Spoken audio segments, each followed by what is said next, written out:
अस्सलाम वालेकुम dear students, class 10th कैसे हैं? ठीक ठाक हैं। मुझे उम्मीद है कि आप खुश हो खुर में। डियर स्टूडेंट्स, आज हम करेंगे एग्जाम्पल 4 है और इसमें एक्सरसाइज 6.3 से पहले जो एग्जाम्पल 4 है उसको करेंगे। इसमें हमने फाइंड क्या करना है? इसमें फाइंड करना है variance and standard deviation using direct method. Direct method का मतलब ये है कि ये इसमें कोई डी का इस्तेमाल नहीं करना, ना यू का इस्तेमाल करना है। यहाँ पर variable X as it is रहेगा। लेकिन डियर स्टूडेंट्स, इस डाटा के अंदर आप क्या देख रहे हो कि एक तरफ एक्स है, एक तरफ फ्रीक्वेंसी है। यानी हमने अब का जो डाटा है वो फ्रीक्वेंसी डिस्ट्रीब्यूशन के साथ है। इस किस्म के डाटे को हम कहते हैं ग्रुप डाटा, जिसमें फ्रीक्वेंसी साथ आ जाती है एक्स के। तो इसके लिए जो स्टैंडर्ड डेविएशन का और वेरिएंस का फार्मूला ये साथ ही लिखा है। ग्रुप डाटा के लिए क्या फार्मूला है जी? ये एस के ऊपर जब स्केयर आ जाता है, दिस इज वेरिएंस। आप इसे क्या कहते हैं? वेरिएंस। और इसका फार्मूला क्या है? Sigma F x square over sigma F minus sigma F x over sigma F का होल स्केयर। इसी तरह स्टैंडर्ड डेविएशन और वेरिएंस में ये फर्क है कि जब हम किसी भी वेरिएंस का अंडर रूट ले लेते हैं तो वो आपका स्टैंडर्ड डेविएशन आ जाता है। यानी जो वेरिएंस का आंसर है, जो वेरिएंस का फार्मूला है, उसके ऊपर आपने अंडर रूट ले लेना है तो वो एस बन जाएगा। This is called standard deviation. तो आपने क्या करना है? वेरिएंस फाइंड कर लेना है और जो आंसर आएगा उसका बाद में हम अंडर रूट ले लेंगे तो दोनों यानी वेरिएंस भी निकल आएगा, स्टैंडर्ड डेविएशन भी निकल आएगा। तो चलते हैं, इस क्वेश्चन की डिमांड के मुताबिक हमने यहाँ पर कॉलम्स भी जो है वो जनरेट करने हैं। ठीक है, तो डियर स्टूडेंट्स, ये हमने कुछ कॉलम्स बनाए हैं। चूंकि यहाँ पर हमारे पास एक एक्स का कॉलम है, एक एफ का कॉलम है, तो दो कॉलम है और ये फ्रीक्वेंसी डिस्ट्रीब्यूशन का डाटा है। तो चूंकि इस क्वेश्चन की जो डिमांड है, इस फार्मूले की जो डिमांड है, इसमें देखें एफ एक्स स्केयर का सिग्मा है, मतलब एफ एक्स स्केयर का एक कॉलम हमें चाहिए और एक एफ एक्स का कॉलम चाहिए। तो इसी तरह बारी बारी ये हम कॉलम निकाल के इनके सिग्मा लेके फार्मूले में वैल्यूज़ को पुट कर देंगे। तो बेसिकली हमारे पास एक तो एक्स है, दूसरा हमारे पास फ्रीक्वेंसी दी हुई है जी। एक्स की वैल्यूज हम यहाँ पे लिखेंगे, कितनी हमारे पास वैल्यूज आ रही हैं, इसको थोड़ा सा और बोल्ड कर देते हैं ताकि बात को और भी वाजे किया जा सके जी। एक्स की वैल्यू कितनी है जी? 4.5 एंड 14.5। इसके बाद हमारे पास नेक्स्ट वैल्यूज जो हैं वो भी हम लिखते जाएंगे। 24.5 जी, यहाँ पे लिखेंगे 24.5। उसके बाद है 34.5। ठीक है जी। नेक्स्ट है हमारे पास 44.5। एक्स की वैल्यूज जो डाटा में दे रखी हैं वो हम पुट कर रहे हैं। 54.5 एंड 64.5। साथ में इनकी जो फ्रीक्वेंसी है वो भी हम लिख देते हैं। इसके जो पैरेलल लिखी हुई हैं 1 है, 7 है, 6 है, उसके बाद 9 है, फिर 5 है और फिर 10 है। उसके बाद हमारे पास क्या आ रही है? 2। तो इस तरीके से हमारे पास एक्स और एफ का जो कॉलम है वो कंप्लीट हुआ। उसके बाद हम इसमें जो क्वेश्चन की जो डिमांड है उसके मुताबिक इसको मज़ीद सॉल्व करते हैं। डियर स्टूडेंट्स, क्वेश्चन के अंदर यहाँ पर एफ एक्स है, देखिए सिग्मा एफ एक्स। तो भाई पहले तो हमें एफ एक्स निकालना है। सिग्मा एफ एक्स की तो बाद में बात है ना, जब एफ एक्स का कॉलम होगा तो उसकी जो जितनी भी वैल्यूज़ होंगी उनका हम सिग्मा टोटल ले लेंगे। तो इसके लिए कैलकुलेटर का इस्तेमाल हम करेंगे। यहाँ पे एफ एक्स 4.2 है, इसको आपने 2 से मल्टीप्लाई कर देना है तो ये हमारे पास कितना आ जाता है? 9। ठीक है, आपने इसको मल्टीप्लाई कर देना। 14.5 को मल्टीप्लाई कर देना है 10 के साथ, तो ये हमारे पास आ जाता है 145। इसके बाद 24.5 को 5 से मल्टीप्लाई करना है तो ये आ जाता है 122.5। इसी तरह 9 को 34.5 से मल्टीप्लाई करेंगे तो ये आ जाएगा 310 और 0.5। इसी तरह फिर मल्टीप्लाई करेंगे हम 44 को 6 के साथ तो हमारे पास आ जाता है 267। अब 54.5 को मल्टीप्लाई करेंगे 7 के साथ तो ये आता है 380। 51.5, उसके बाद 64.5 एज इट इज़ आ जाएगा, चूंकि 1 से मल्टीप्लाई हो रहा है। तो इस तरीके से हमारे पास एफ एक्स आ चुका है। नेक्स्ट कॉलम हमें चूंकि फार्मूले के अंदर एफ एक्स स्केयर चाहिए, तो ये अब एफ एक्स स्केयर कैसे बनेगा, एफ इंटू एक्स का स्केयर कैसे बनेगा।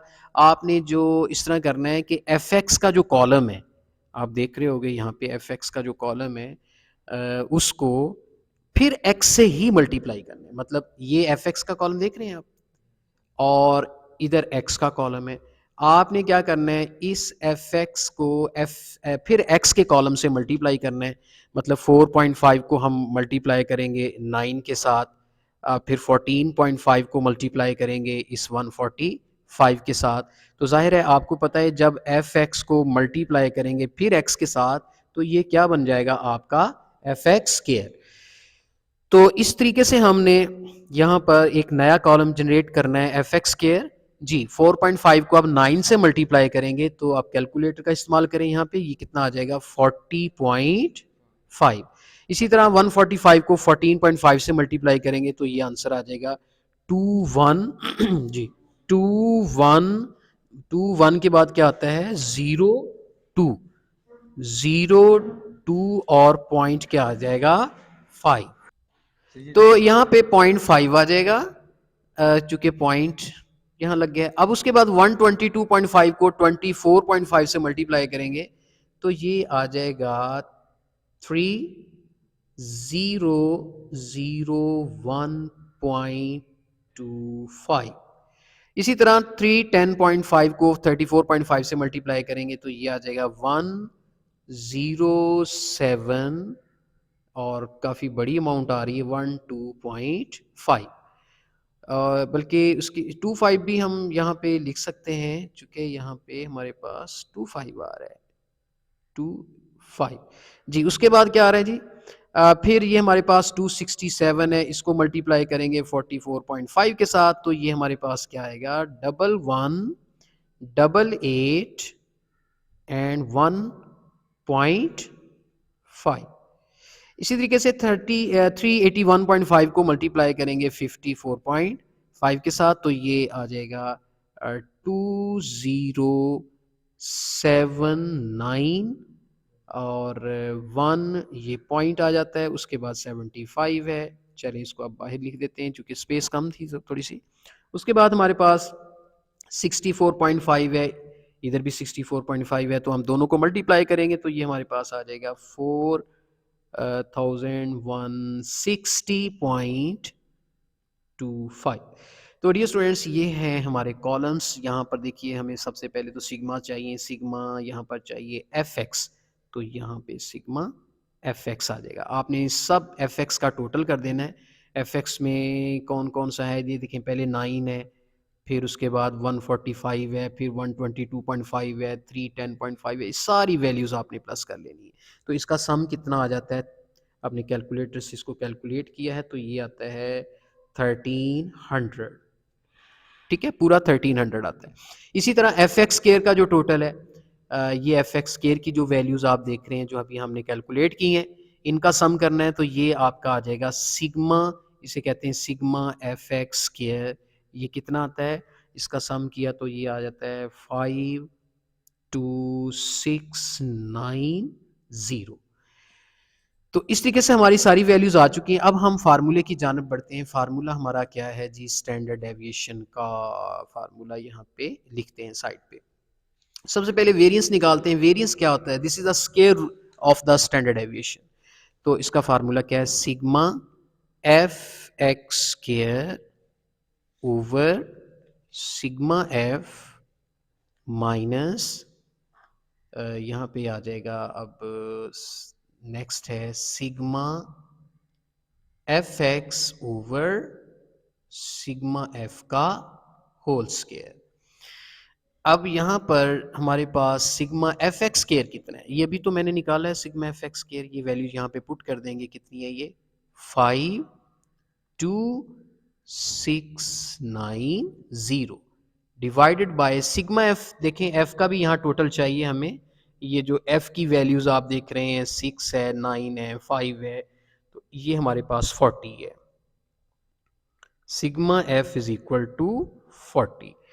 तो ये वैल्यूज हम अब सिग्मा एफ की जगह पे 40 पुट कर देंगे, उसके बाद माइनस आता है सिग्मा एफ एक्स जो कि मैंने ये निकाला है, ये देखिए आप, सिग्मा एफ एक्स मेरे पास कितना था 1300, तो यहाँ पे हम 1300 लिखेंगे और डिवाइडेड बाय सिग्मा एफ फिर 40 है, वो आप डिवाइड कर दें और इधर आपने होल स्केयर ले लेना है, इज इक्वल टू।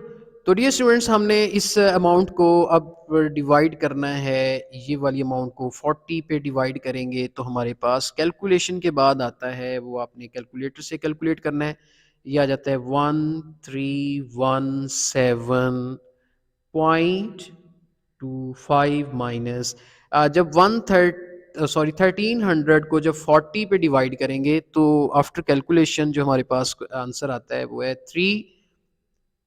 2.5 और ऊपर एज अ होल स्केयर।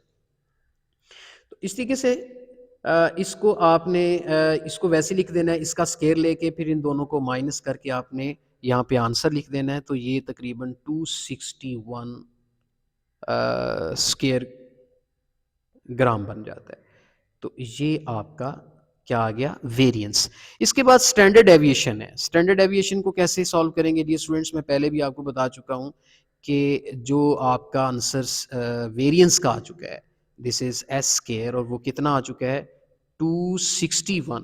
तो अगर स्टैंडर्ड एविएशन निकालना है तो आपने 261 का स्केयर रूट ले लेना है, तो स्केयर रूट जब लेंगे तो ये आ जाएगा 16.155, तो ये आपका स्टैंडर्ड एविएशन आ गया।